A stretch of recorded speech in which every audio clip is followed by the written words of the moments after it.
Current account businessman का होता है और सेविंग अकाउंट इंडिविजुअल का होता है। करेंट अकाउंट में इंटरेस्ट नहीं मिलता और सेविंग अकाउंट में इंटरेस्ट मिलता है। करेंट अकाउंट में ओवरड्राफ्ट फैसिलिटी नहीं मिलती और सेविंग अकाउंट में ओवरड्राफ्ट फैसिलिटी मिलती है, एक्सेप्ट प्रधानमंत्री जनधन योजना अकाउंट। गुड। एनबीएफसी और बैंक का डिफरेंस पढ़ा है? Non banking sir. फाइनेंसिंग बताइए। Sir, NBFC non banking financial institutions होते हैं जो कि कंपनीज एक्ट 1956 के अंडर आते हैं। और बैंक जो है वो बैंकिंग रेगुलेशन एक्ट 1949 के अंडर आता है। एनबीएफसी कासा फैसिलिटी प्रोवाइड नहीं कराता और बैंक कासा फैसिलिटी प्रोवाइड कराता है। एनबीएफसी चेक की फैसिलिटी प्रोवाइड नहीं कराता, बैंक चेक की फैसिलिटी प्रोवाइड कराता है। एनबीएफसी इंटरेस्ट पे नहीं करता है किसी भी डिपॉजिट्स पे और बैंक डिपॉजिट पे हाँ, इंटरेस्ट। कासा नहीं रखेगा तो डिपॉजिट्स वगैरह तो आगे चल के नहीं होगा, ना ही चेक वगैरह होगा। उसकी जगह हम ये बोल सकते हैं कि एनबीएफसी डीआईसीजी से सिक्योर्ड नहीं है।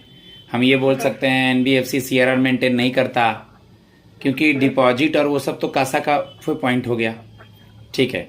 डिमांड ड्राफ्ट और चेक सुना है? डीडी और चेक, यस इसका सर। डिफरेंस बताएं।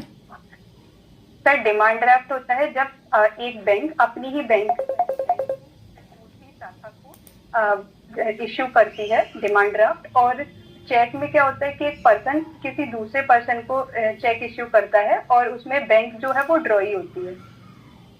Good, very good. Priority sector lending आपने सुना है क्या? व्हाट इज प्रायोरिटी जी sector sir. Lending? Sir, priority sector lending RBI bank को मैंडेट करती है कि वो इन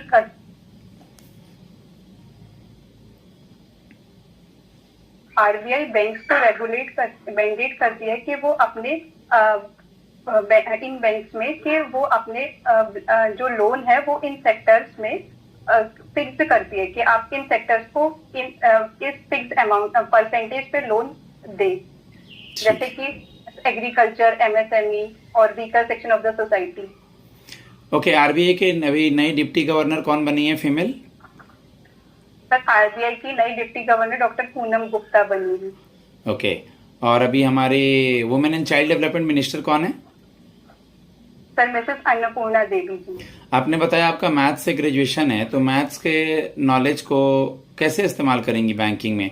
आपको पीजी वगैरह करना था, नेट जीआरएफ वगैरह कर सकती थी, बैंकिंग में क्यों आना चाहती हैं?